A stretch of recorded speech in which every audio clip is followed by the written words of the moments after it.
Jeremy's room. All back to normal.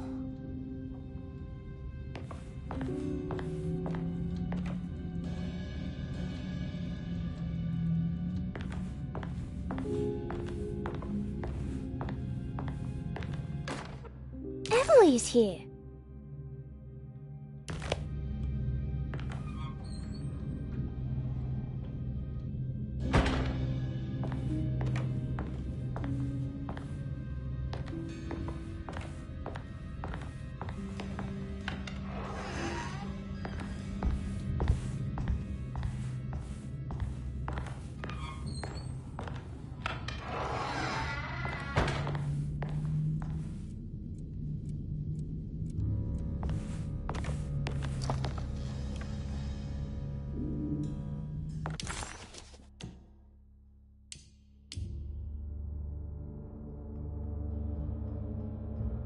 Derceto stands on a breeding ground for the grotesque, a temple devoted to rebellious growth, the most ugly and cancerous side of nature. You may be able to shield your psyche for a while, but rest assured your soul will come to pray to that hideous god in time.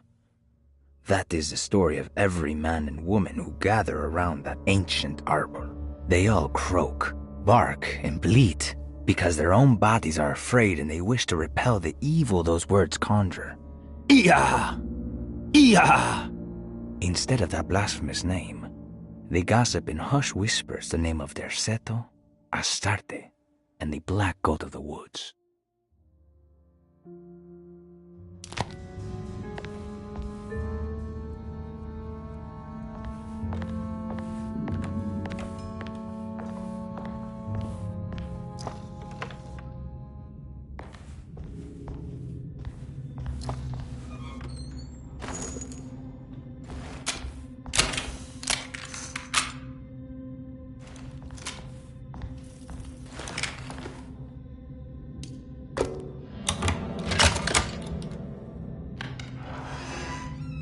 What a strange but beautiful room.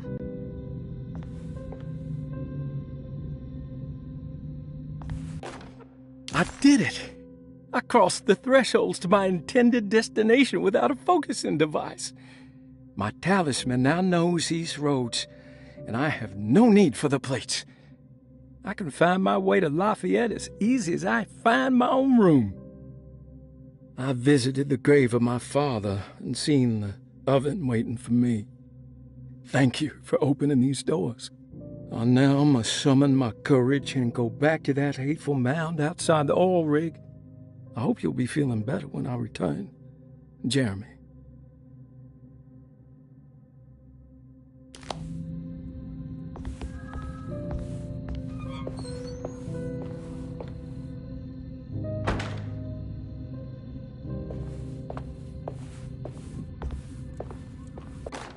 Will I need to remember how to get them out again? They are locked up for good reason. I am sure she is still able to whisper the answer in the ears of the wrong people. But not for long. I will see her burned soon enough. That black goat will be sacrificed to put an end to it all. Then it will all be over. No more Derceto, and sadly, no Astarte. Those good pirates of Pontchartrain.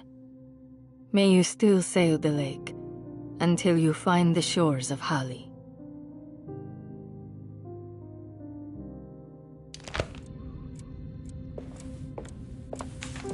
The Astarte artist colony. I'm pretty sure they had a Mardi Gras crew called the Pirates of Pontchartrain when I was a child. The simple astrology cipher was a favorite among the artists who lived in the house 20 years ago. They easily turned into numbers when needed, but also acted as signatures for the members, as there were only 12 of them.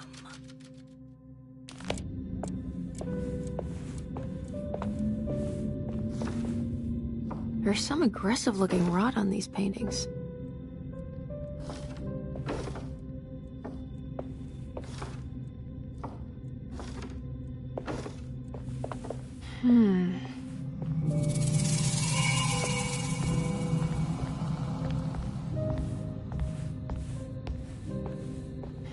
Are these zodiac signs?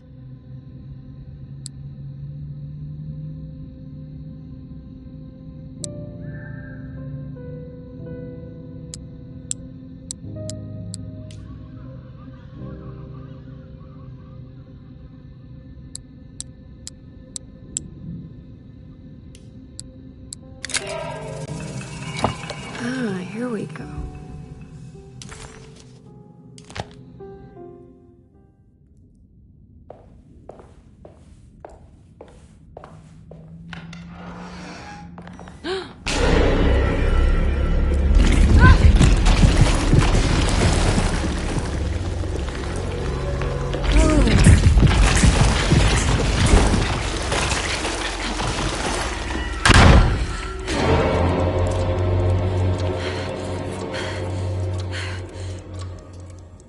Suddenly, Jeremy's bleak dreamscape devoured Emily, drowning her in dread and darkness, only to moments later spit her out again. What had happened, and why? Was that her doing, or did someone else make it so?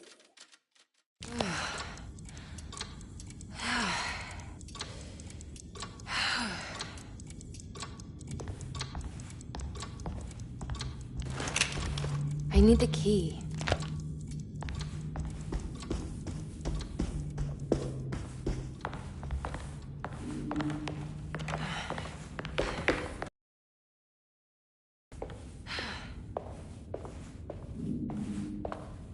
I can't leave. I need to find Jeremy.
Good evening, Miss Hartwood.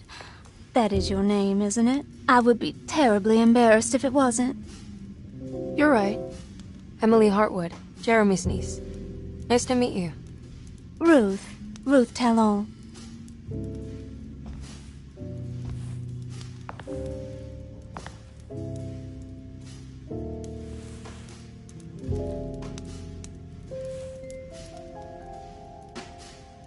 Is that Perique you're smoking? How terribly quaint. Maybe so. But I like it. Would you care to share some? That smell is making me feel very nostalgic.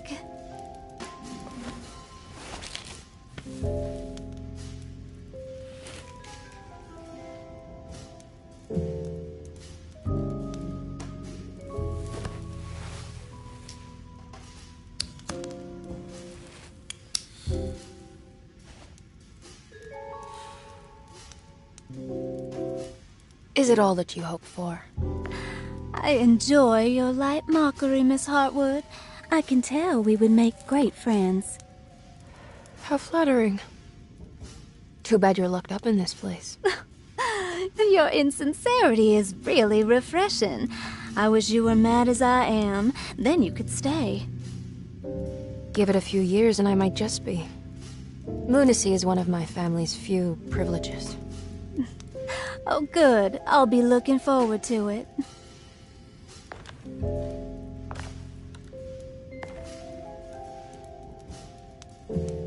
You don't know anything about what happened to Jeremy, do you?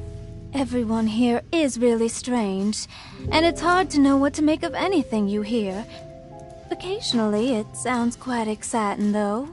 Good versus evil and all that. I'm sorry, but I don't think I have anything useful to share. It doesn't matter. Thank you for the much-needed break. Bon voyage.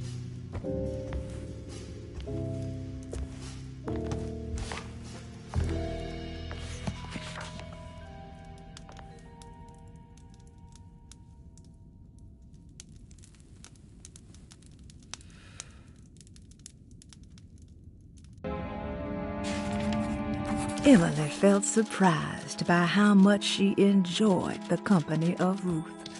There was something familiar and friendly about her, like they were old friends that simply forgot about each other.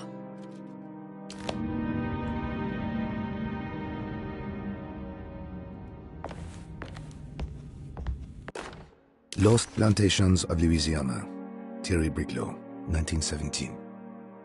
Derceto was a small plantation on the eastern shore of Lake Pontchartrain. The land was considered difficult for industry and was sold for only $30 to Elijah Pickford in 1818.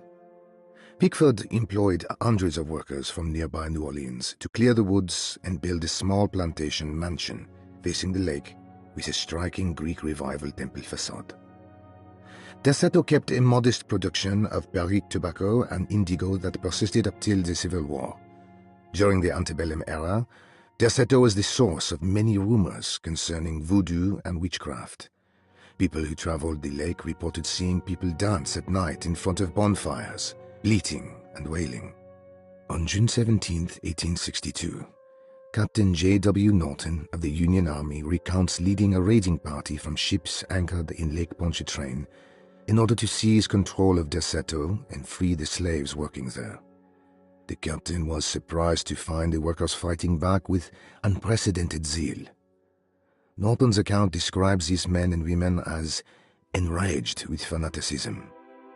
Pickford reportedly tried to placate the raiders, but was shot in the confusion. Captain Norton left the mansion burning and retreated to his ships with his men. Derceto was left in ruins for several decades. The ownership of the land was long disputed and returned to the Ledoux family in 1901. Several police reports were filed during the following years as the Ledoux tried to get rid of a camp of squatters on their land. The police made several visits to remove the trespassers, but the people kept returning. On November 1, 1907, Inspector Legras of the police charged a deadly attack in order to save several children kidnapped by the squatters. Many were killed, and even more were jailed. The following year, Ledoux rebuilt Derceto, incorporating the surviving stone foundation and adding a magnificent wrought iron conservatory. The farmland had been reclaimed by the surrounding woods, so it was no longer profitable to use as a plantation. Instead, the house was turned into an artist's colony. The Astarte Artist Colony was a successful group of artists, including figures such as painter Heinrich Cassel and poet Nora Keith. The group was also known for their beloved Mardi Gras crew called the Pirates of Pontchartrain. On September 29, 1915, a tropical hurricane tore through Louisiana, causing Lake Pontchartrain to flood New Orleans. Due to the remote location of Derceto, it took almost 2 weeks for outsiders to learn that the artists' colony was abandoned.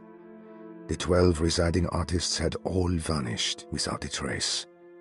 The empty mansion of Derceto still stands on the shore of Lake Pontchartrain, with much of its temple facade intact. The Ledoux family currently has no intention of repairing the house.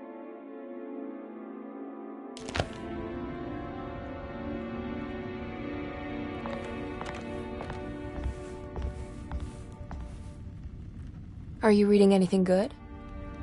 A Brightness from Afar by Lord Boleskine. It's actually not bad.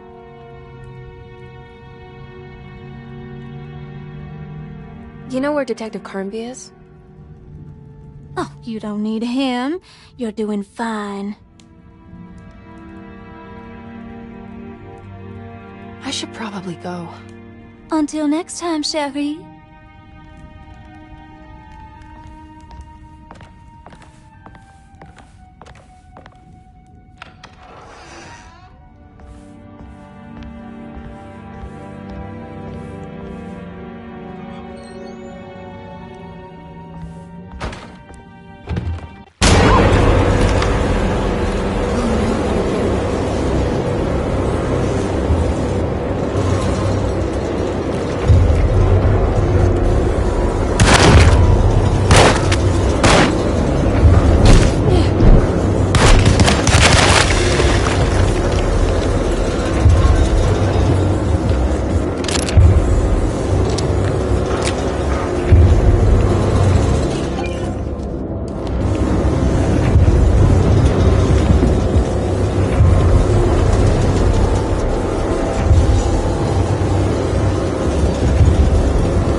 I don't understand what's happening.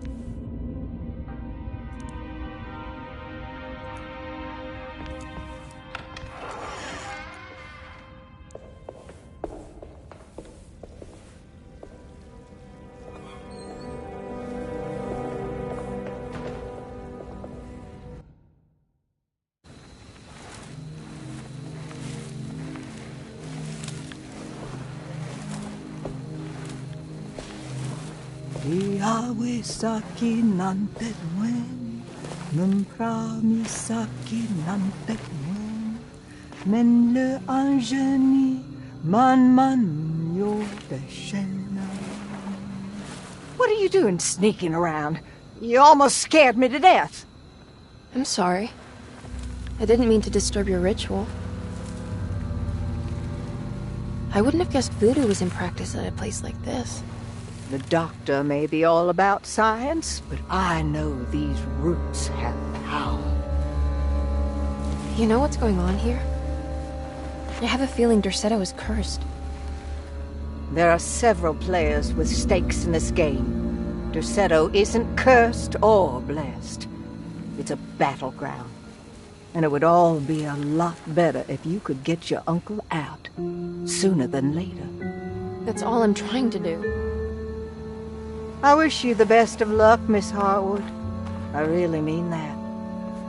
Now, if you'll excuse me, I need to look after my gumbo.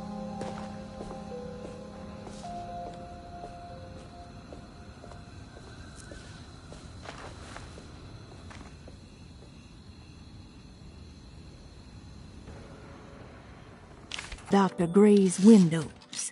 She was singing in some Creole language, performing a peculiar bourgeois voodoo ritual. Certainly not an unfamiliar sight in the French Quarter, but voodoo had never felt this bitter to Emily.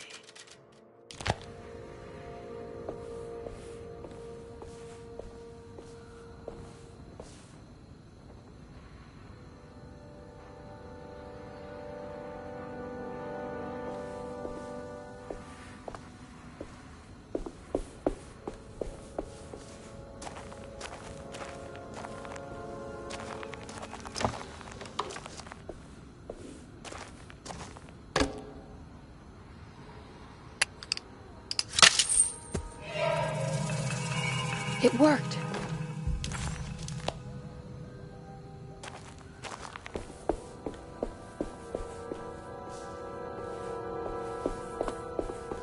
What's that?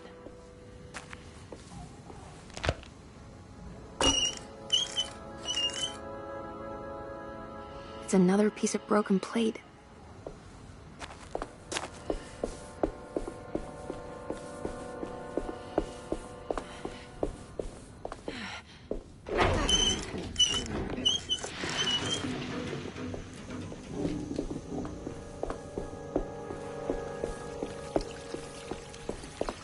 There we go.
It's wet shut.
What's that stain? Looks like some kind of rot. This looks like the thing that held the talisman in the French Quarter, but The old clock was an intricate machine with eccentric astronomic motifs, but nothing appeared particularly unusual to Emily. But then she discovered a large decorative plate that reminded her of Miss Jackson's ritual bench, where she had configured the talisman to open the door back to Deseto. The clock's plate had unfortunately been sabotaged, but if she could piece the plate back together, she figured she would be able to repeat the procedure and maybe open up to another world. broken and missing some pieces. I think I've seen this somewhere.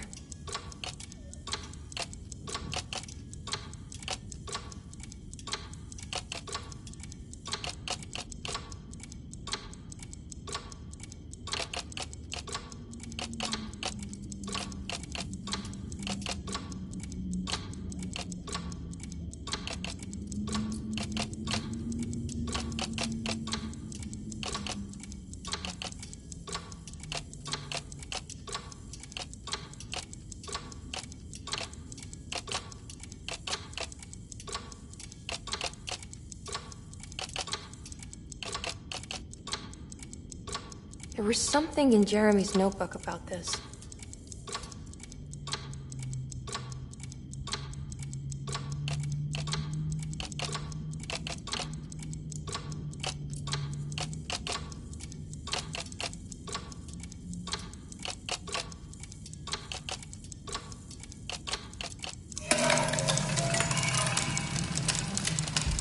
Did it break? The clock just stopped.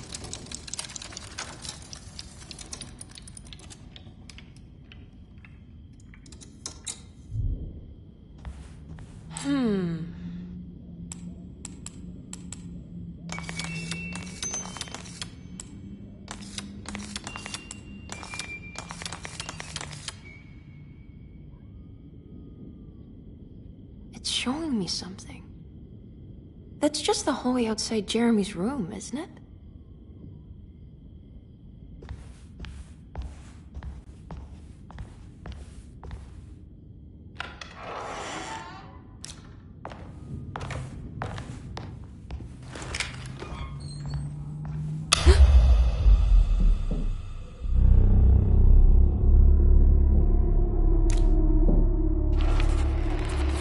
Emily deserved a sense of triumph, but she was too on edge to appreciate her success. There was no reasonable explanation why the talisman let her open up this other world. Was this really happening? Or was this somehow all in her mind? There was no time to question her own sanity. She had to find Jeremy.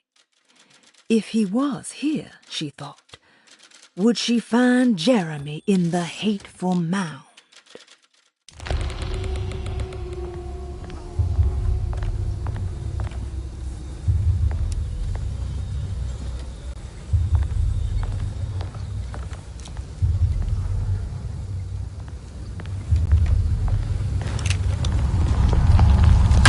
did it.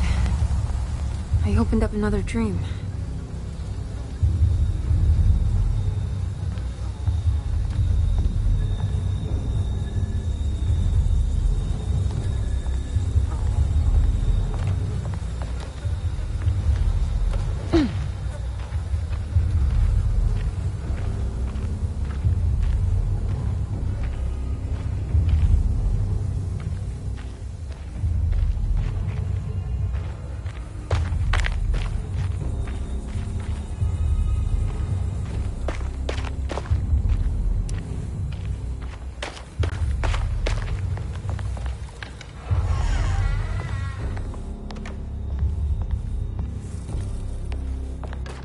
May 1923, Monday.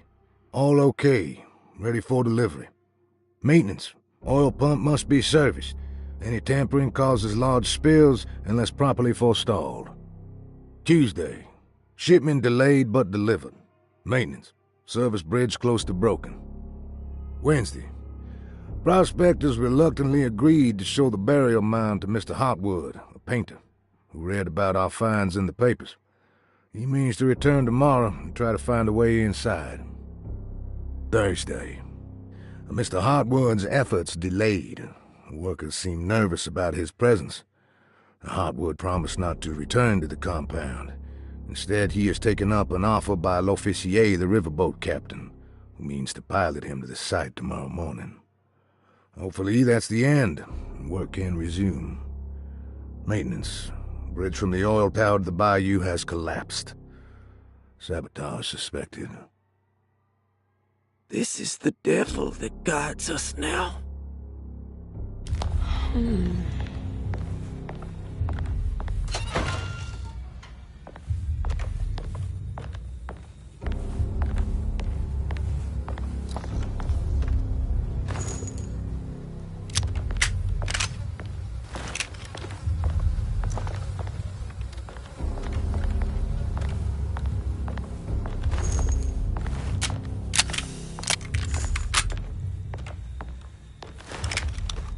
I need the key.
Here we go.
can break this, I just need something to hit it with.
Don't look.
Hateful mound Jeremy mentioned in his book.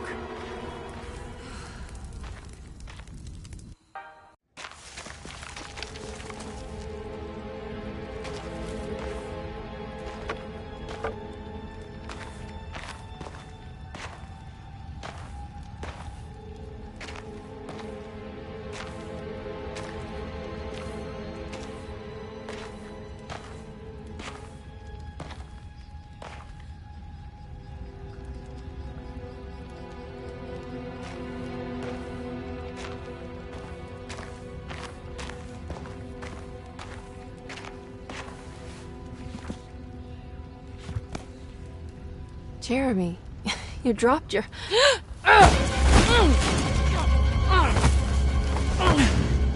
Mrs. Marcus? Get off of me! What are you doing here? Trying to find my uncle. Jeremy is your uncle? Could you please? Thank you. And it's Miss Hartwood. You don't remember me? I remember you, Mr. Bois. I met your brother Baptiste earlier. I suppose he hadn't found Jeremy either then. We spread out to find him. Can I have this? I'm trying to get to Tarawea. Fine, believe the rest. I just want Jeremy to come looking.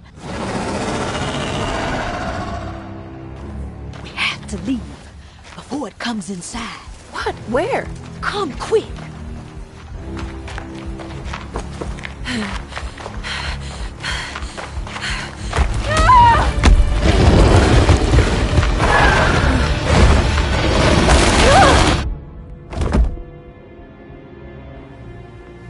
Oh, God damn my soul.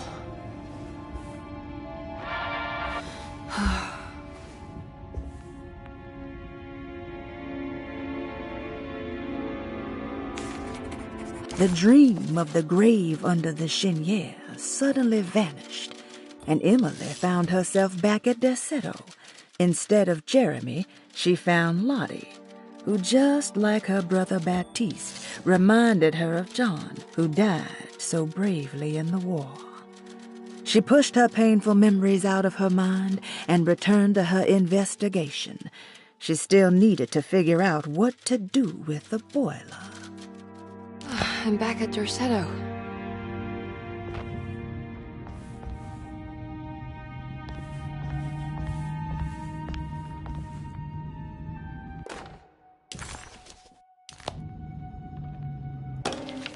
Reflections on the Power of the Verb in Certain Texts by Juan Luis Jorge. To act is in itself divine. Even the slightest movement of our hand is evidence of our soul in motion. Yet our free will is so easily overwhelmed by the dullness of everyday life. Our actions become rote and rigid, in spite of luxury and comfort. True divinity is found in the choice of leaving the stage where we all perform.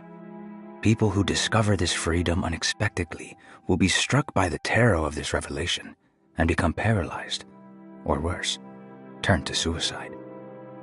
However, if you are able to weather that storm, you will discover that there is a divine path beyond that fear. There is a chance to dismount your destiny and make something new. Something that hasn't been planned for or predestined. There is difficulty in explaining this type of acting as it transcends our everyday choices. This isn't some banal decision choosing one career over the other, or even who I should marry. Leaving the stage, no matter how, isn't a matter of course correction. It's a rejection of the story that the Creator is telling.